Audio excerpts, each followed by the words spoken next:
দেখেন ভিউয়ার্স, আমার চুলার অবস্থা। আজকে চুলাটা খুব সুন্দর করে ধুয়ে নিব, তাই খুলে একদম পুকুর পাড়ে নিয়ে এসেছি।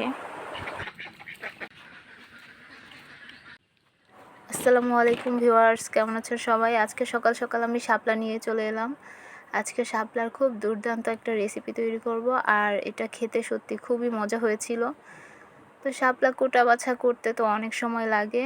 আমার বাচ্চারা আমাকে হেল্প করতেছে, এদিকে আমি কিছু ছোলা সেদ্ধ করে রেখেছি, বিকালের নাস্তা হিসাবে দিব। তো শাপলা যেহেতু অনেকগুলো, তাই প্রথমে আমি এটাকে ভাপিয়ে নিলাম, আর ভাপিয়ে নিলে শাপলাটা কমে একদম অল্প একটু হয়ে যায়। তো সবগুলো অল্প অল্প করে দিতে দিতে এই যে কমে এতটুকু হয়েছে। আর এদিকে আম্মা গরুর মাংস রান্না করেছে, তো আমাকে একটু চেখে দেখতে বললো, তো খুব মজা হয়েছে। আর এদিকে আমি 2টা নারিকেল বা আব্বাকে বলেছিলাম ছিলে দিতে, তারপর আমি এখন কুড়িয়ে নিব। তো নারিকেল ভেঙে নিলাম। এখন কোরানো নারিকেল সাথে কিছু পেঁয়াজ, রসুন, কাঁচামরিচ একসাথে আমি ব্লেন্ড করে নিব, যেহেতু বাটাবাটি করা একটু ঝামেলা। আর শাপলাতে আমি কোনো এক্সট্রা কোনো মশলা দিব না, এতটুকুই দিব। পেঁয়াজ, রসুন, কাঁচামরিচ আর নারিকেল একসাথে ব্লেন্ডার করে নিলাম। আর এদিকে আমি কিছু পরোটা ভেজে দিলাম, মাংস দিয়ে সবাই খাচ্ছে। তো পরোটা ভেজে দিয়ে আমি রান্না করতে চলে গেলাম। এখানে আমি কড়াইতে তেল গরম করে অনেকগুলো চিংড়ি মাছ ভাজতেছিলাম, কিন্তু ভিডিওটা স্কিপ হয়ে গেছে।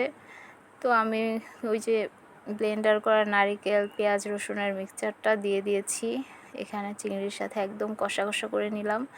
তারপরে ভাপিয়ে রাখা শাপলাগুলো যেগুলো ছেঁকে রেখেছি সেটাকে দিয়ে খুব সুন্দর করে নেড়ে চেড়ে ঢাকনা দিয়ে বসিয়ে দিব, আর আস্তে আস্তে রান্না হয়ে যাবে। তারপরে এই যে একটু রসুন তেলে ভেজে বাগার দিয়ে দিলাম। আর আম্মা আমাকে বলতেছে যে মাংসগুলো নিয়ে রাখো, গরম করে খেয়েও পরে। তারপর আমি রেখে দিলাম। আর এই যে এখানে আমার শাপলা রান্না রেডি। নারিকেল আর চিংড়ি দিয়ে শাপলা খেতে অনেক মজা, সবসময় শুনতাম কিন্তু কখনোই নিজে রান্না করিনি। তো আজকে রান্না করে দেখলাম, আলহামদুলিল্লাহ খুবই মজা হয়েছে। আর এই যে কলমি শাকগুলো, এটাও আমি চিংড়ি দিয়েই রান্না করতে চেয়েছিলাম, তো আম্মা বলতেছে ডাল দিয়ে রান্না করলে মজা হবে। তো ডাল দিয়ে রান্না করে চিংড়ি মাছ দিয়ে বাগার দিয়েছি। তো আজকে আমার রান্নাগুলো একদম সিম্পল ছিল, সহজ ছিল। তো একটু সময় লাগলেও রান্না করা শেষ করে আমি কাজটা শেষ করে দুপুরে খাওয়ার পরে বসেছিলাম। আর তখন দেখেন চারপাশে কত রোদ ঝলমল করছে, অথচ আমি যখন সকাল থেকে রান্না করি তখন সারাটা সকাল শুধু বৃষ্টি হয়েছিল।